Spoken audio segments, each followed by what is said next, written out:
J'ai choisi pour vous un texte dans l'évangile de Matthieu, au chapitre 15, à partir du verset 21, je vous le lis. Jésus se retira dans le territoire de Tyr et de Sidon. Et voici une femme cananéenne qui venait de ces contrées, lui cria « Aie pitié de moi, Seigneur, fils de David. Ma fille est cruellement tourmentée par le démon. » Il ne lui répondit pas un mot, et ses disciples s'approchèrent et lui dirent avec instance « Renvoie-la, car elle crie derrière nous. » Il répondit « Je n'ai été envoyé qu'aux brebis perdues de la maison d'Israël. » Mais elle vint se prosterner devant lui, disant « Seigneur, secours-moi. » Il répondit « Il n'est pas bien de prendre le pain des enfants et de le jeter aux petits chiens. » « Oui, Seigneur, dit-elle, mais les petits chiens mangent les miettes qui tombent de la table de leur maître. » Alors Jésus lui dit, « Femme, ta foi est grande, qu'il te soit fait comme tu veux. » Et à l'heure même, sa fille fut guérie. Voici le récit d'une étrangère qui a obtenu de Jésus ce qu'elle désirait, la délivrance de sa fille, par la prière insistante, par une prière persévérante présentée avec beaucoup d'humiliation. J'ai dit que cette femme est une étrangère parce que le texte précise que Jésus s'est retiré des lieux qu'il fréquentait habituellement et où il prêchait la bonne nouvelle du pardon et du salut, et qu'il est venu dans ce territoire de Tyr et de Sidon, qui était un melting pot de population. C'est un territoire dans lequel se mélangeaient diverses origines. Cette femme elle-même étant cananéenne, un autre évangile, celui de Marc, précisant qu'elle était syro-phénicienne. Donc, elle était cananéenne, elle était syro-phénicienne, elle parlait la langue de Jésus, elle a su se faire comprendre, Jésus parlait l'araméen. Cette femme, à elle seule, était, entre guillemets, une mondialisation. Vraiment, Jésus est venu en territoire étranger et cette femme était étrangère au peuple d'Israël, au peuple élu de Dieu. C'est ce que la Bible nous dit concernant Jésus et concernant les hommes. Jésus a quitté son ciel de gloire où de toute éternité, il vivait à l'égal de Dieu. Il l'a quitté et il est venu sur la terre des hommes. Jésus est venu dans un premier temps visiter le peuple d'Israël car Dieu désirait s'adresser en priorité à ce peuple, mais ensuite, à partir du moment où il a donné sa vie, qu'il a été crucifié, qu'il a donné ses dernières instructions à ses disciples et qu'il est reparti au ciel auprès de Dieu, à partir de ce moment-là, sur les instructions qu'il avait laissées, les apôtres, les disciples de Jésus, puis au fur et à mesure des années et des siècles et des millénaires, les membres de l'Église de Jésus-Christ tout entière sont allés vers toutes les nations. En effet, Dieu adresse la bonne nouvelle du pardon, de la délivrance et du salut à quiconque quelle que soit son origine ethnique, quel que soit son niveau social, son niveau de richesse ou de pauvreté, ou son niveau d'instruction. Seulement voilà, pour beaucoup d'entre nous, nous étions, ou nous sommes peut-être encore, étrangers à Dieu, étrangers à la Bible peut-être, que nous ne connaissons pas, que nous n'avons pas lu, que nous n'avons pas étudié. Peut-être avons-nous quelques notions parce que nous en avons entendu parler, plus ou moins justement, ou parce que nous l'avons effleuré, nous sommes restés étrangers au plan de salut de Dieu pour l'humanité. Peut-être sommes-nous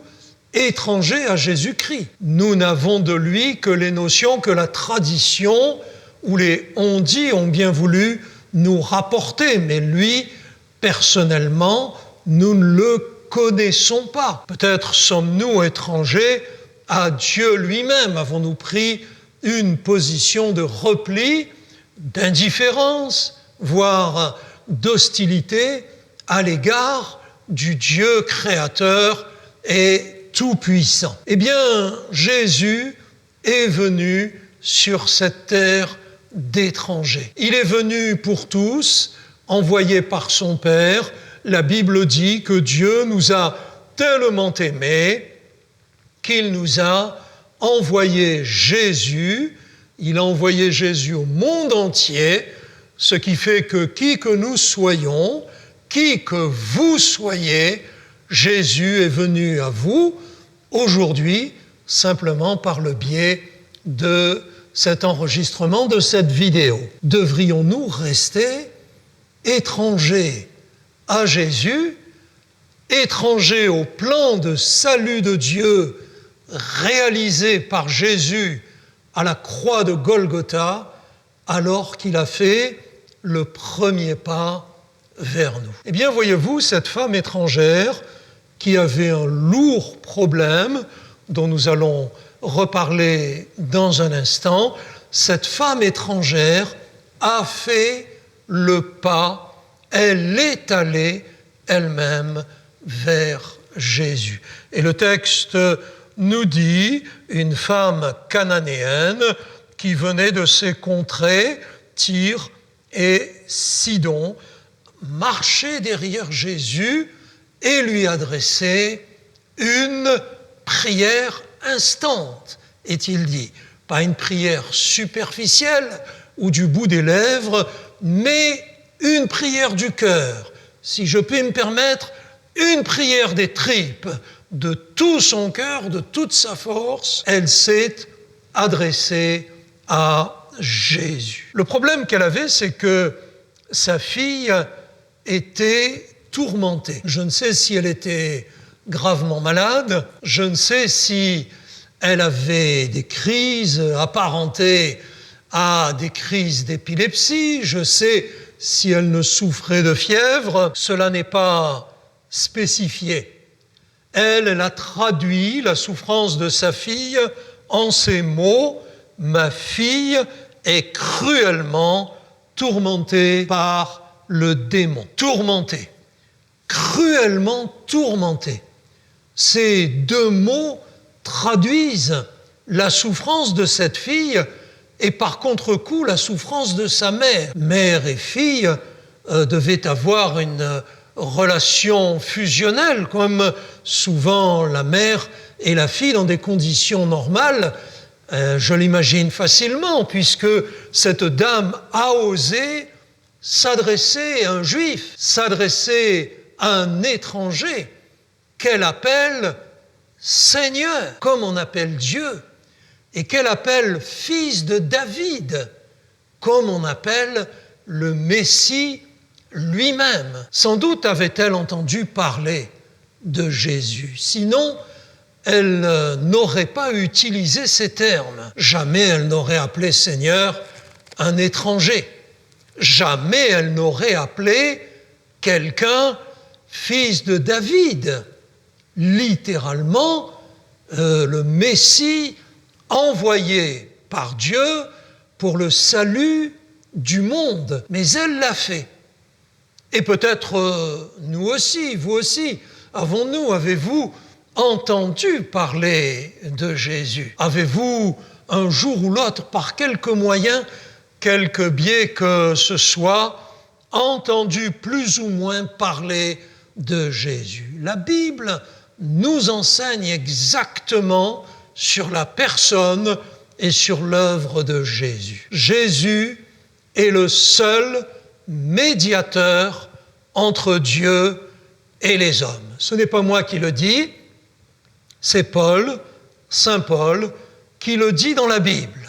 Il y a un seul Dieu et un seul médiateur entre Dieu et les hommes. Jésus est le seul nom qui nous ait été donné par lequel nous devions être sauvés. Ce n'est pas moi qui le dis, c'est Pierre, Saint Pierre, qui le dit dans la Bible, dans le livre des Actes des Apôtres, alors qu'il prêche à une foule dans Jérusalem. Il n'y a pas d'autre moyen d'être pardonné de nos péchés et sauvé que par la personne de Jésus. Lorsque Jésus a donné sa vie sur la croix de Golgotha, il est décédé tout de suite après avoir proclamé cette affirmation « Tout est accompli ». Personne d'autre n'a donné pour nous sa vie sur la croix que Jésus, où il a tout accompli pour notre pardon, pour notre délivrance et pour notre salut. Voilà qui est Jésus. Il est le Messie, le Christ, c'est-à-dire l'envoyé de Dieu. Dieu nous a envoyé Jésus pour nous sauver, à condition que nous l'acceptions comme médiateur, comme Seigneur, comme Sauveur. Et cette femme, semble-t-il, avait certaines lumières au sujet de la personne et de l'œuvre de Jésus. Je voudrais faire une petite parenthèse pour celles et ceux qui, plutôt que de s'adresser directement à Jésus dans leur prière, s'adressent à d'autres personnes du passé, personnes sans doute respectables, quelquefois remarquables par leur foi. Je voudrais faire remarquer que là, cette femme qui s'est adressée directement à Jésus a été repoussée par les propres disciples de Jésus. Je vous lis le texte, c'est au verset 23. Ses disciples s'approchèrent de lui et lui dirent avec instance « Renvoie-la, renvoie-la, car elle crie derrière nous. » En fait, le seul à qui nous devons adresser nos prières, c'est Jésus lui-même. Autre remarque, Jésus n'exauce pas la demande, la prière de ses propres disciples. Lorsqu'il lui demande « renvoie-la », Jésus ne réagit pas.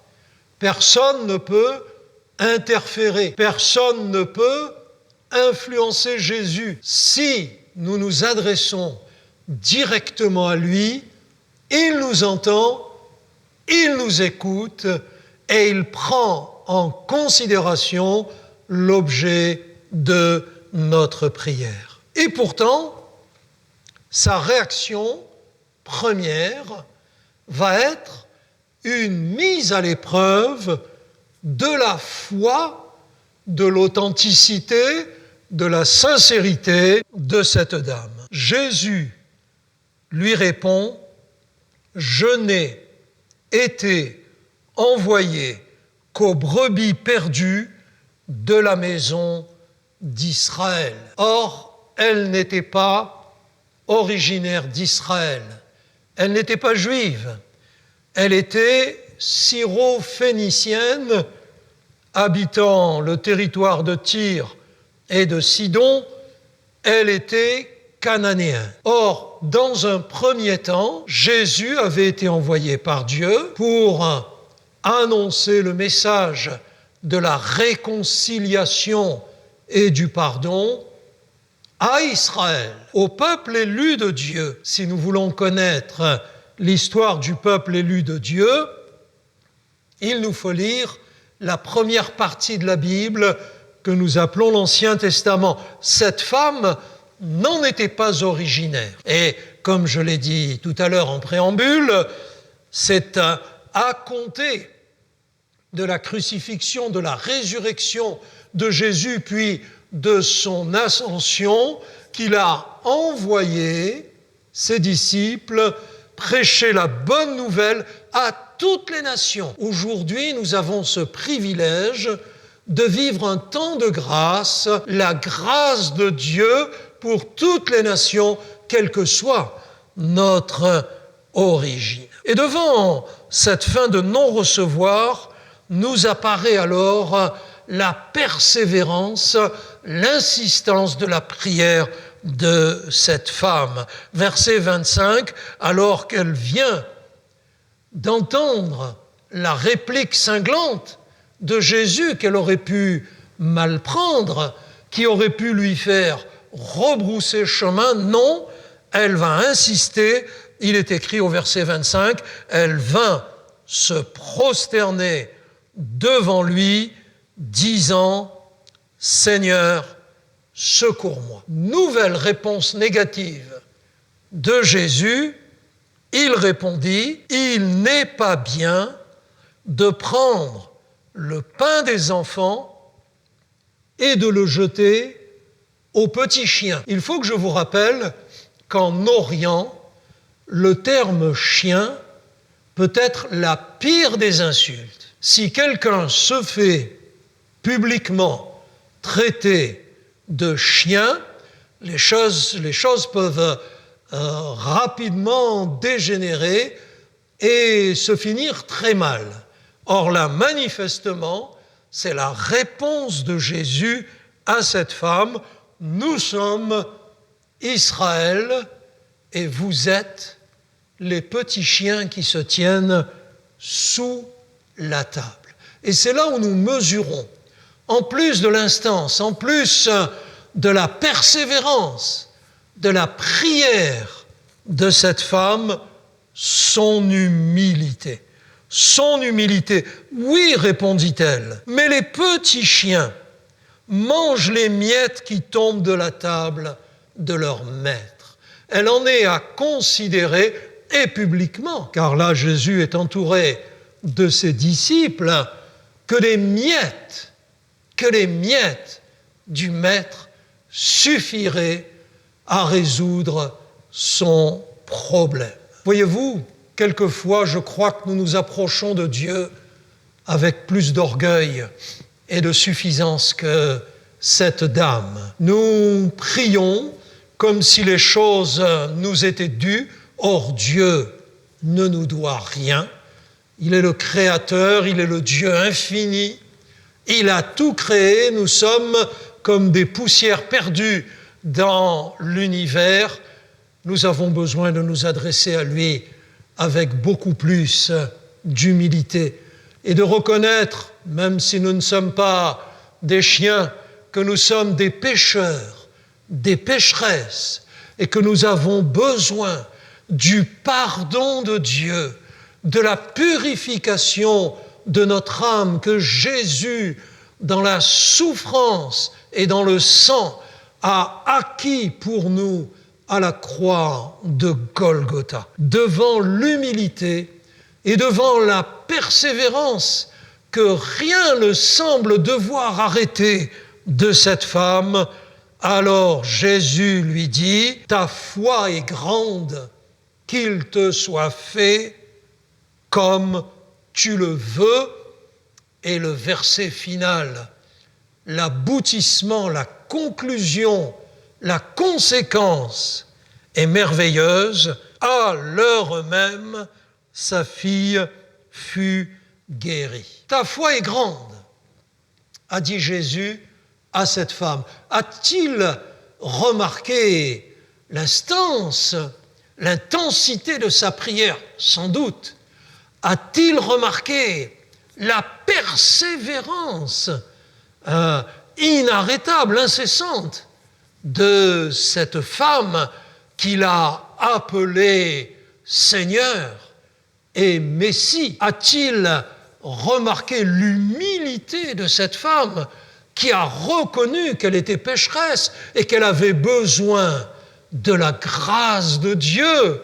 Car Dieu veut nous faire grâce, il veut pardonner nos péchés, il veut sauver notre âme, il veut nous délivrer de tout ce qui enchaîne, lie, entrave notre épanouissement et notre bonheur. Jésus le veut. Il a remarqué que la foi de cette femme était plus grande, peut-être même que celle de certaines personnes en Israël même. Jésus pourrait-il aujourd'hui nous adresser la même remarque?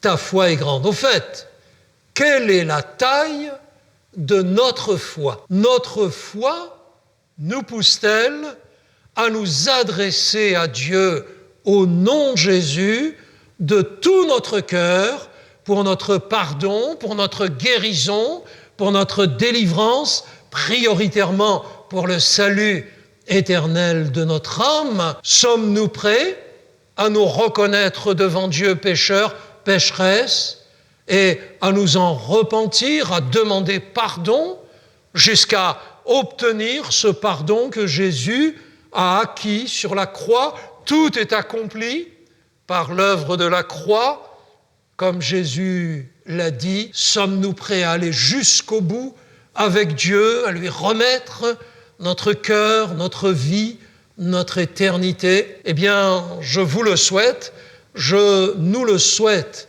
à tous.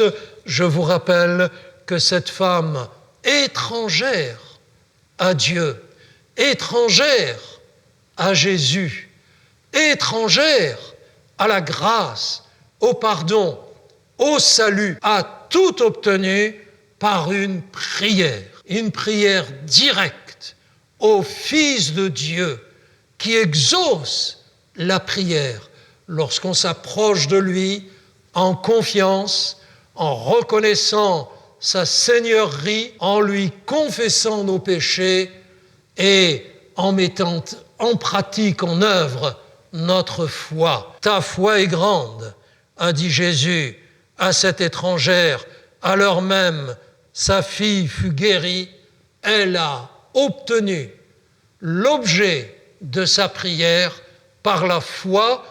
Je vous conseille de vous inspirer de sa démarche et de sa foi afin que vous aussi obteniez pardon, délivrance, guérison et salut au nom de Jésus.